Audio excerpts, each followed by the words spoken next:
Today we are going to be tackling some two-step equation word problems. Word problems are tough. They're a pain for a lot of students. So let me show you guys a way that we can solve them without any of those worries. Here's our first example. It says 331 students went on a field trip. 6 buses were filled and 7 students traveled in cars. How many students were in each bus? The first thing you want to do when you're converting words into an equation is you want to pick a variable, like a letter X, Y, Z, whatever that letter is, and you want to make it represent the thing that you're trying to find out. In this case, how many students are on each bus. So here, what I'm going to do is I'm going to pick the letter X, and I'm going to make X represent one bus. How many students are on one bus? Now, the next thing we got to figure out is how many students, total students, actually took a bus. So important things to note here from our question. We have 331 total students that went on the field trip, 6 buses, and 7 students went in a car. So those students weren't in a bus. They're not part of our total amount of students traveling by bus. So we got to take 331, our total number of students, and we're going to subtract 7. So we got 331 minus 7. 1 minus 7, we can't do that. So we're going to turn that 3 into a 2, carry the 1 over. 11 minus 7 is going to be 4. Then we have 2 minus 0, which is 2. And then we have 3. So 324. So now we are ready to make our equation. We have 324 students total traveling by bus. Let's go ahead and make our equation. How many buses do we have? 6. That means we have 6x is equal to 324 total students on those 6 buses. Now, you only want 1x on the left-hand side, right? So what we need to do, we need to divide by 6. Why do we divide by 6? Because 6 divided by 6 is 1. That's how I'm going to get that 1x. So if I divided the left side by 6, I need to divide the right side by 6 as well. 6 divided by 6, as we know, is 1, so those 6's are going to cancel out. And then we need to do some long division here, because I can't do 324 divided by 6 off the top of my head. So 324 divided by 6. How many times is 6 going to 32? That's going to be 5. I write my 5 up here. 6 times 5 is 30. I'm going to subtract 30. 2 minus 0 is 2. 3 minus 3 is 0. So now I just bring my 4 down, and I do the same process again. 6 into 24. How many times? 4. 6 times 4, that's going to be 24. Subtracting.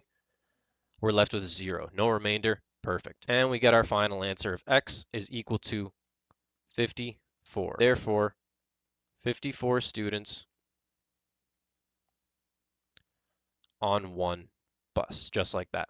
Okay, example number 2. Here it's telling us that the sum of 3 consecutive numbers adds up to 72. What is the smallest of these numbers? Well, let's see. Going back to my step process, I need to pick a variable and make it represent what I'm looking for. The thing I need it to represent is the smallest number of these 3 consecutive numbers. So I'm going to pick that variable to be n.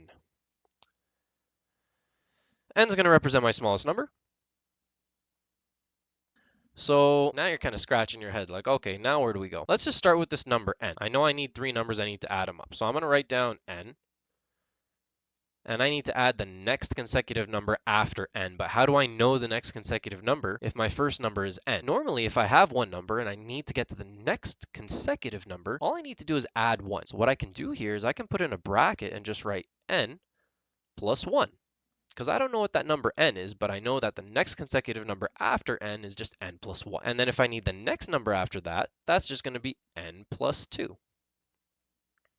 And that's going to give me 72. So I have my 3 numbers, it equals 72. Now all I need to do is solve for n. These brackets here, I can just drop them because I just have a positive 1 in front of them. And if I use distributive property to distribute that 1, it's not going to change anything. So those brackets can just go away. So I'm just going to rewrite here without the brackets. So I have n plus 1 plus n plus 2 is equal to 72. Now I'm just combining like terms. I have 1, 2, 3 n's, so I write 3n, and I have this plus 1, I have a plus 2. 1 plus 2 is going to be 3, so 3n plus 3 is equal to 72. Now what I need to do is subtract 3 from both sides, because I don't want that 3 on the left-hand side. I need to get rid of it. I just want n by itself. So keeping balance, subtracting 3 on both sides. So I'm going to go minus 3 over here. Our 3n doesn't change, so 3n just comes right down. 3 minus 3 is going to be 0. Not even going to bother writing it in. I'm going to bring down that equal sign, and I'm going to do 72 minus 3, which is going to give me 69. Okay, so now over here, I'm going to be doing 69, I'm going to divide that by 3. How many times does 3 go into 6? That's going to be 2. 6 times, or sorry, 3 times 2 is 6 rather. That's going to be 0. I bring down my 9. How many times does 3 go into 9? That's going to be 3. So dividing by 3 on both sides here.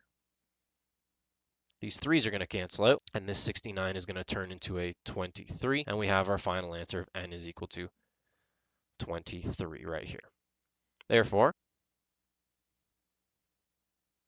our smallest number is 23. Just like that. Hope that helped. Hope you guys learned something, and follow and like us for more videos. Thanks a lot, guys.